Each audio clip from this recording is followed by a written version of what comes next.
Today, you're going to hear from minority leaders that are experts in sport, not in playing sports, but in sport management.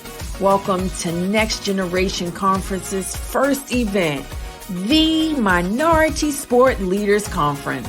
And now, meet the event organizers, Joel Gray and Leon Thomas. How you doing? What's up, world? We are here. It's happening. And we are rocking on. Glad to be here, Joel, for the first Next Generation Conferences. Go ahead, real quick. Tell everyone why we decided to do this. Go ahead, drop the information, and then we'll bring Jasmine and Andrew in. It's history in the making, man. Me and LT met at RMU, and we just wanted to expose Black students, Black and Brown students to Black and Brown talent in all industries. And today it's on sports. Why? I work in sports. I work for the Pittsburgh Pirates, so I have a couple of my friends that also work in the industry joining us for conversation. So we're really looking forward to this discussion today. All right, great. We're going to rock on here. We're going to bring in our first guest, Andrew Stockey, along with Jasmine Pollock. Let's bring them on into the studio right now. Andrew and Jasmine. Andrew, good morning. How are you? Leon, good morning. Joel, good morning. And Jasmine, good morning to you as well. I'm doing great. Happy to join you. Good morning. Great. Thank you. Thank you for being here. So here's what we'll do. Joel and I will step away, and I'm just going to do a quick introduction of Jasmine. Jasmine Pollock's a student at Warner University in Florida and has her own show called First Impression Sports Talk. So Jasmine, you and Andrew take it away. I'm stepping out. Have a great conversation. Thank you, Leon. Hi, Andrew. It's a pleasure to meet you. I'm so thankful to be in this opportunity to interview you. And I wanted to get started by just saying, tell us a little about yourself. Tell the audience a little bit about yourself. Okay, well, my name is Andrew Stockey. I'm a news anchor and sportscaster at WTAE TV. I've been there for 27 years next month. I'm not originally from Pittsburgh. I grew up in Connecticut, moved around a lot as a kid. Kind of found my way into this whole business by accident. I was a business major who had an emphasis on television, the television industry, and one thing kind of led to another. And then all of a sudden, I realized that I enjoyed broadcasting and telling stories a whole lot more. So I kind of found my way into the TV business. I started at ESPN as an intern, and then later as an associate producer. Later went to Fox News as a producer, and then started working local TV in the markets of Hartford, Connecticut, Mobile, Alabama, before coming here. My job now entails anchoring the 4 and 5 o'clock news at Channel 4. I'm also the sports director at Channel 4, so I do sports at 6 and 11 o'clock. And I have various other duties like hosting our pre- and post-game shows for Steelers football, Penguins hockey, and hosting our coaches programs for Pitt football and Pitt basketball. So that's kind of my career in a nutshell. Always busy, always exciting, never a dull moment. Yeah, it sounds really fun, and it's very inspiring to me because I want to become a sports analyst / broadcaster one day. That's one of my biggest inspirations, is to be that. And real quick, just to go back where you're saying, what was the atmosphere like working in ESPN and Fox News? Well, you have to go back. This was late 80s, early 90s, and ESPN was just ESPN. They just started ESPN2 at that time. So it was exciting because we were actually doing 3 sports centers a day. There was no 24/7 sports center or anything like that. So it was fun to work with the on-air people, the producers, and be a part of the show, whether it was producing highlights, writing scripts. It was a lot of fun, and I learned quite a bit from a lot of people who have since moved on from ESPN. As for Fox News really isn't the Fox News you know now. We just launched basically a new service for our affiliates, or Fox affiliates around the country. We were kind of the beginning of Fox News. So we're 6 or 7 of us in Washington, D.C., producing a news feed at that time, trying to help our affiliates get into the news business. So it's not quite what it is today. It is amazing, though. It's been, 3 decades to see how both have grown and changed over time as to what they do, the people they employ, just how big they've become. But it's nice to know I was there for kind of the beginning stages of both. Yeah, it's really cool that you were there beforehand, and it's evolved now to what it is today. And I find it interesting. I love watching ESPN. I love ESPN. I love Fox Sports. Actually, one of my favorite shows on there is Undisputed with Skip and Shannon. That's my favorite sports show. But I wanted to ask you, how did you get involved with the Pittsburgh Steelers, and what is that like, being a part of that big organization like that? Well, I cover the Pittsburgh Steelers. I'm not a part of them. I'm a reporter who goes and talks to the team, be it after games, before games, midweek interviews. I just finished an interview with Art Rooney yesterday about the off season, what's to come for the Steelers. It's nice because you build relationships within the organization. There's people you can go to and you can talk to, be they players, be they coaches or front office people. And there is a working relationship because obviously they want to get their message out. You want to tell their story. And also you want to represent the fan in the locker room, or if you're talking to a coach, and ask the questions that fans want to know about the team. Like, are you going to go with Mason Rudolph as your starting quarterback? Do you think this team is going to draft a quarterback come draft day?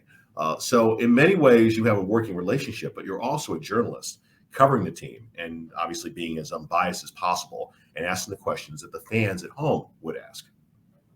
I agree, and it's very important to do your research and definitely be unbiased. It's very important. And I want to ask you, what is your thoughts about the Steelers hiring Brian Flores as defensive coordinator? It's interesting. I was surprised, I think, like everyone else, because we thought once Brian filed that lawsuit, he was out of the coaching ranks, at least for a little while. He's a good coach. There's no question about that. His record in Miami shows that. I think the Steelers got a great hire, somebody who has a head coaching mentality, somebody who could be that next great head coach when he gets that opportunity. The downside, I think, is, and the thing I'm concerned about, is the fact that, number one, he's still suing the National Football League. And it's kind of weird to sue the company that you're essentially working for. And it's going to be kind of odd. And even Art Rooney told me that yesterday. The second thing that I think is interesting is the fact that, you've got Mike Tomlin, Brian Flores, and Terrell Austin, three defensive-minded guys, three very strong guys. How will that hierarchy work? I mean, will Terrell Austin be the defensive coordinator? Mike Tomlin's already said, look, I call plays on defense. And then you got Brian Flores, who is not going to sit there and be just an assistant coach. So all those things together make it an interesting mix. So I'm curious to see how it all plays out. But I think the Steelers, in the long run, got themselves a very good coach and somebody who can really help them. Yeah, I agree. And for me, I'm still in shock of, the Dolphins firing him in the first place. It's just a whole bunch of a lot of crazy things happen in that organization with him. And it's very good to see him get that position, even though I want to see him as a head coach. But it's a very good position to have as defensive coordinator because he is a player's coach.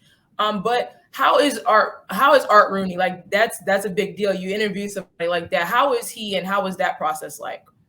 Well, Art is somebody I've gotten to know over the years. I find him, he's very honest. When I ask questions, he'll give me an honest answer.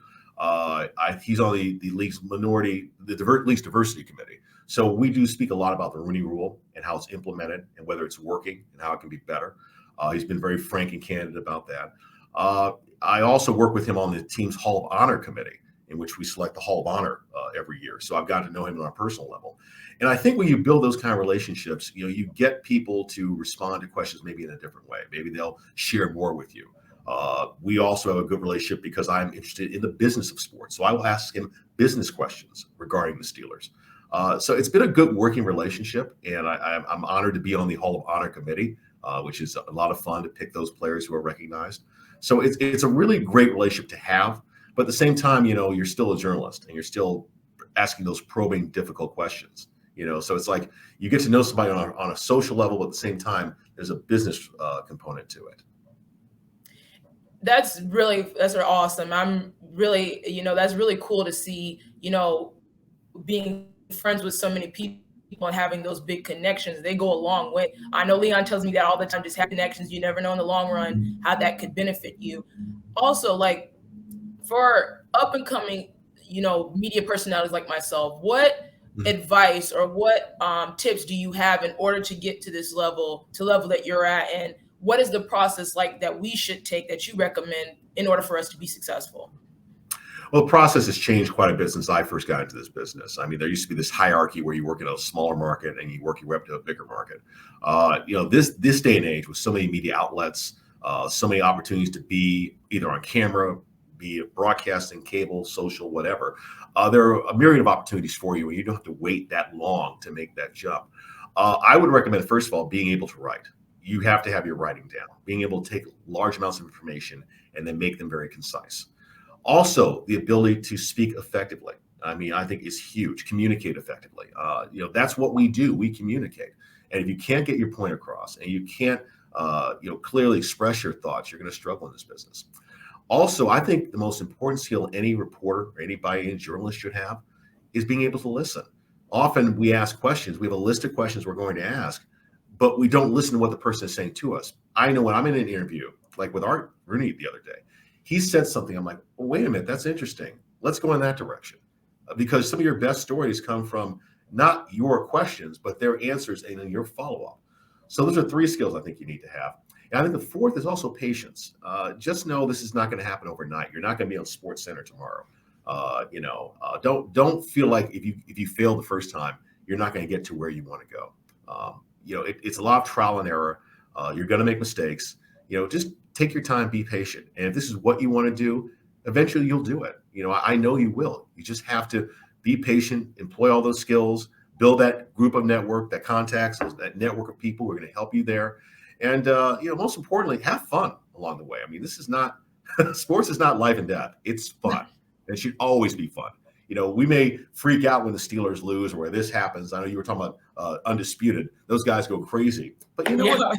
It's just sports. That's all it is. That's it.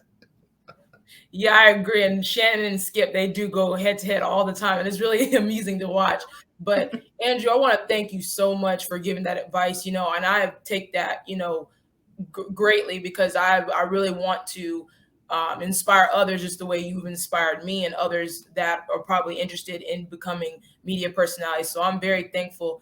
And just giving your insight, giving your story, and I'm very thankful for that. So again, I want to say thank you for being on this call and for allowing me to interview you. Well, Jasmine, I say to you, look, I'm excited for you. I mean, the world is so different now than when I first got into this business. There are a lot more opportunities for people who look like you and me, which is exciting. I mean, you're no longer that one person in the room. And I think that's what's really great, that we're embarking on a brand new era now of opportunity and in communication. And you're that next generation. And I hope you take, obviously, the lessons that we've shown you along the way, and you take that in your career and you pass it on to the next generation. Agreed. Thank you so much. And I want to bring back Leon Thomas and Joel Gray into this conversation. Leon, welcome back. Great, Jasmine. Excellent conversation with Andrew. Andrew, thank you so much for being here. And it's interesting, you use the theme of our organization, Next Generation, right? Mm-hmm. Take this and pass it along to the next generation. You used our theme. Well, because that's what happened for me. I mean, along the way, it wasn't one person, it was several different people when I was very young said, here's what you need to do. And they shared those lessons and those insights with me. And I always remember those things. And I remember, that, somebody took the time to help me. So why can't I help somebody moving forward? And Jasmine is part of that group now. I mean, I'm now that person that people seek for advice, and I love that role now. And what I want to do is help young people take what I know and then take it one step further. Andrew, it's been a pleasure getting to know you since my career with the Pirates over the years. And growing up, seeing a Black figure on the news, it was very noticeable. And to now share space and share collaboration with you, it means a lot. So I'm definitely excited. And I agree with you, this next generation, we established some bridges that we want to help you guys cross. So thank you, Andrew. It's kind of crazy that, Joel, people like you and other young people grew up watching me. It's hard to fathom that because I never really thought about that when I was doing all this. I never really thought about being a role model. I just thought about doing my job the best I could. And because I think, if you present a positive, professional presentation, I think people notice that, of all races, obviously, but obviously to young children of color, to see somebody who looks like them doing what they want to do, it does give them inspiration. And I guess in that regard, I do feel very proud that I'm able to, at least in some small way, inspire, like I said, the next generation. Yes, sir. Great. So here's what I'm looking forward to seeing, that 5, 6 years from now, I see Andrew Stockey and Jasmine Pollock sharing a screen together, co-hosting the Super Bowl show, and of course the Ravens will be in that Super Bowl when that happens. I'm looking forward to that happening. Jasmine, what do you think? I really love that, actually, even though I'm not a Baltimore Ravens fan or a Steelers. I'm a Packers fan, but it's okay. I'll deal with it. All right. I was actually thinking about being retired at that point. I mean, What did I just hear you say? You'll come out of retirement for that? no, Yes, thank you, Andrew. I think that's what. I was thinking maybe I would be retired, sitting on a beach somewhere. I mean, I'll do a remote broadcast. All right. We'll set it up. Andrew, thank you so much for being a part of this. You're the first guest at the first Next Generation conference. There will be many more, but you were the first guest, first person we reached out to, the first Thank you. yes, and we will Thank you. never forget that. Well, Thank you like, so much, Andrew. I'm always here, and I always encourage people, look, reach out to those people you see maybe on television or here on the radio, and talk to us. If somebody calls me, I'll call them back. You send me an email, you can find me on social media. I'll get back to you if you have questions or you need help or just some advice. I'm always happy to help out. Great. Thank you Thank again, you. Andrew. We appreciate you. Thank you. All right, take care. Good luck with the rest of the conference today. Great. Thank you. Thank you. All right, Joel Gray. We just had our first guest, Andrew Stockey, talking with Jasmine Pollock. That was a great conversation. What do you think, Joel? Hats off to Jasmine for really being intentional about getting to know Andrew. I felt like we were watching two friends getting to know each other, or even catching up in life. And I think that that's the reason why we want to do this, is just expose and have conversation about what does it look like to work in your space that you do in sports. So great job, Jasmine. And thank you again, Andrew, for taking your time out your busy schedule. I know he's about to go interview somebody else right now. So I really appreciate you penciling this in. Yeah.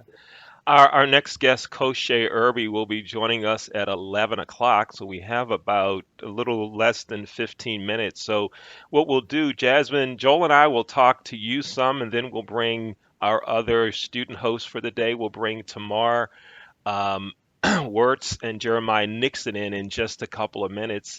So, Jasmine, tell us more about your show. We did some conversation about your show in the pre-show to this event, but tell us more about your show, the type of guests you have. What do you talk about? Lay it all on us.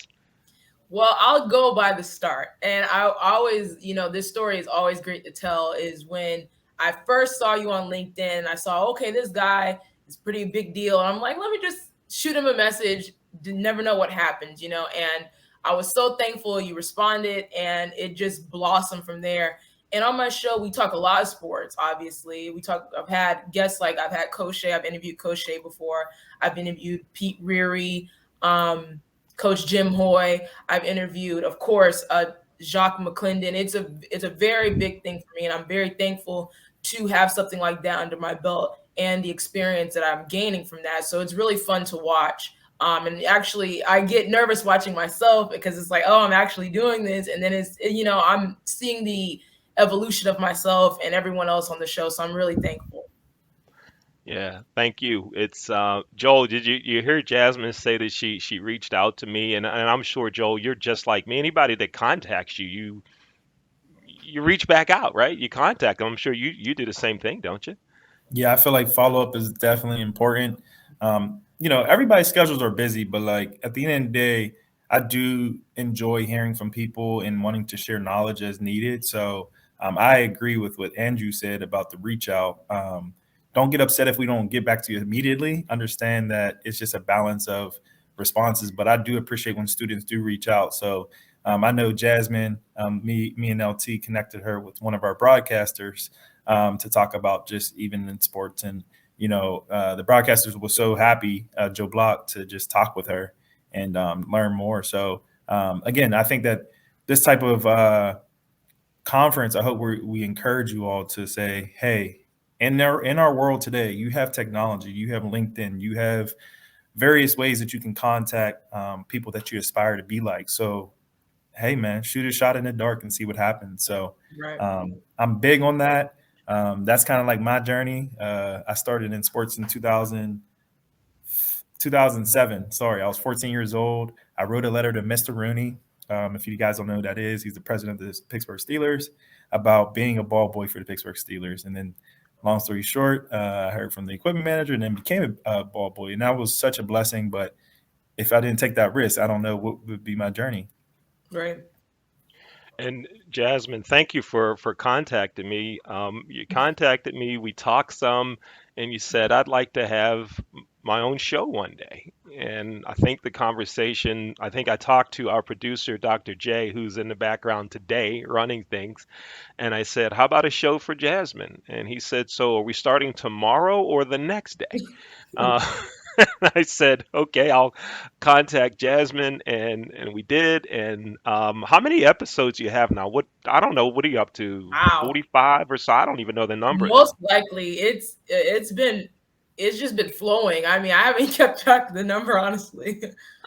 Yeah, and you're doing a great job with it, folks. Again, it's Jasmine Pollock's First Impression Sports Talk on Mondays at 9 o'clock.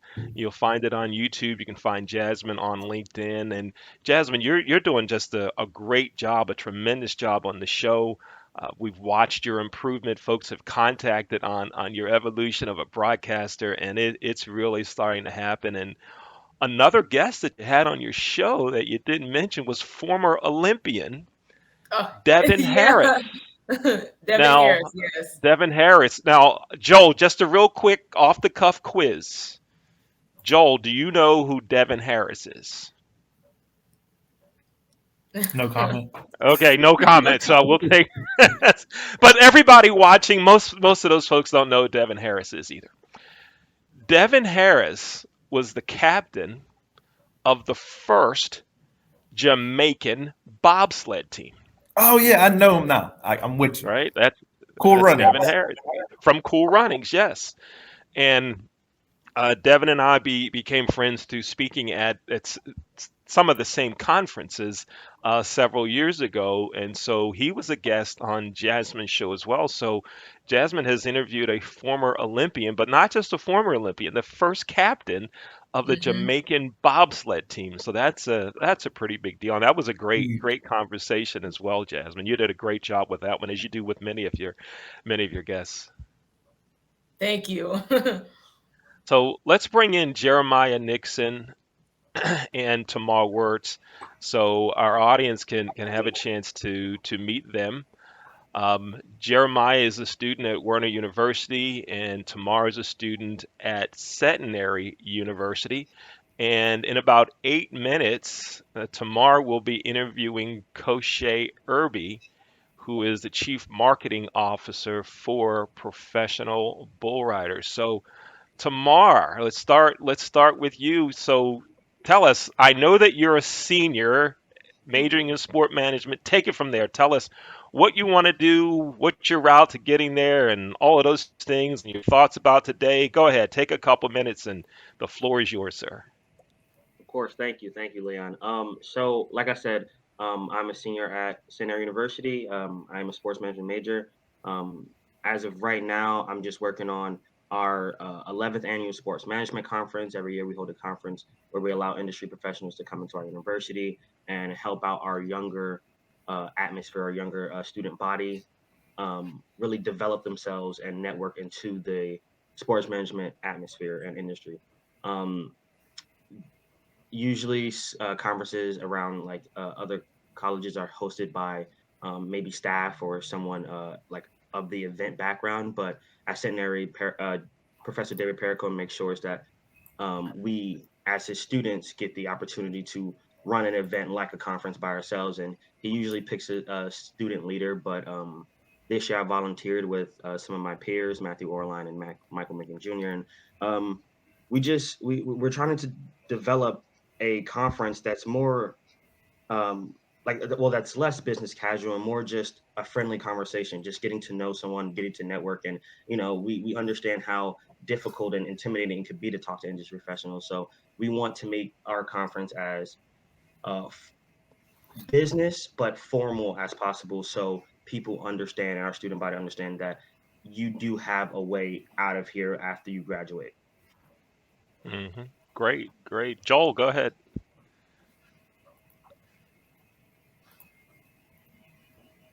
Sorry, I just probably had my hand over my mouth. Nothing. Oh, okay. My apologies. And Tamar, you're going to be looking for a job. You're looking for a job now. Tell us why someone should hire you, what they get in hiring you, and how they can get in touch with you. But don't tell us your phone number out here though. But go ahead, tell us all that stuff.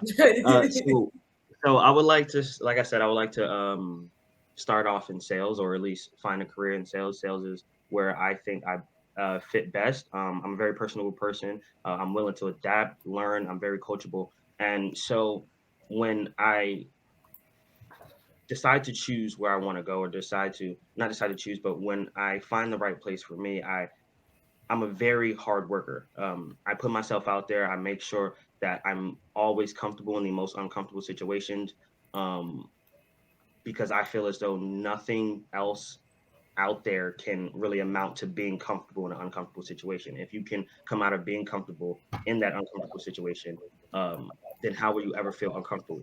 I feel like when you're comfortable, you're confident, and it takes confidence to sell something. And if you're not confident in what you sell, then how will your consumer or your customer be willing to purchase that off of you, or even connect with you in a sort of way? And so I feel like um, what you get out of me is a person that's hardworking, that's willing to adapt, that's willing to move, that's willing to learn any part of the industry that you throw his way. And I'm just very driven and ready. I'm focused, and I'm prepared to enter the industry at this age and after I graduate. All right, great. We're looking forward to seeing some great successes from you. And before we talk to Jeremiah, Joel, you and I talked about this conference and the importance of how we wanted students involved. And what we're seeing now, Jasmine interviewing Andrew and having this opportunity to talk with students now, giving them this exposure, this is something that you and I talked about several months ago, right? Most definitely, yeah. I think that one, I want to say thank them for answering our invitation to just say, hey, we have some industry talent that we're looking to invite to our virtual conference.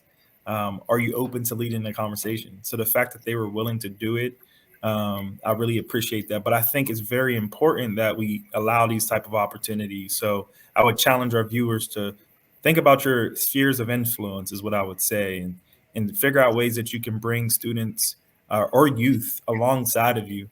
They don't have to necessarily be students. There's definitely probably youth that need jobs or need experience, but think about ways that they can come alongside of you and have an opportunity to own a project or own an idea and participate in that, so that they can have some tangible experience to take into their life and their career. So that's the whole purpose of these conferences, is that we want to expose um, students to different talent, Black and brown talent in different industries, but then we also want to invite them to participate in conversation with them.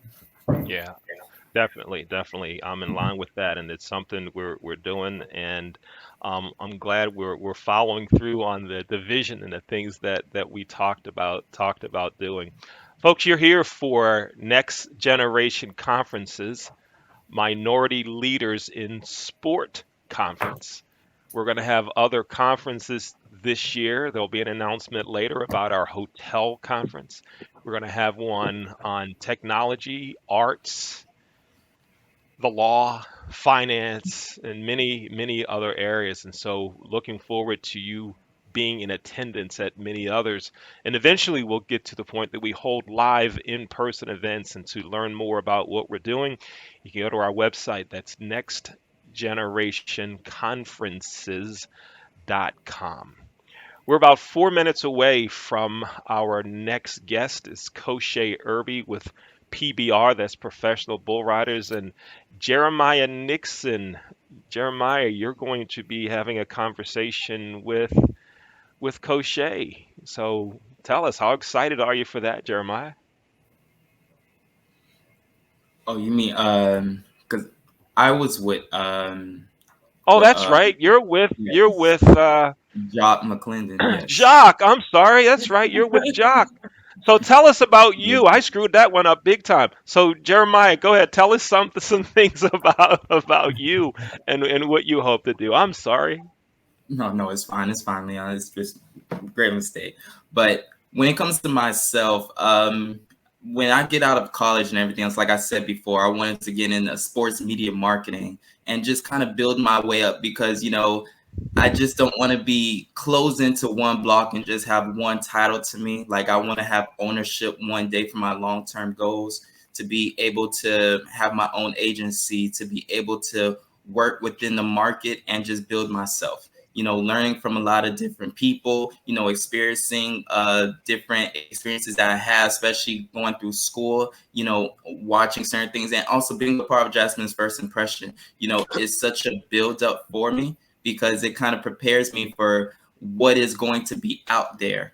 And I have such a big drive because for me, I just feel like there's no wall that really can stop me. And I know I can get to any type of destination when I put my mind to it. Because if anybody gives me like the hardest assignment, I can always find a way to find a conclusion to it.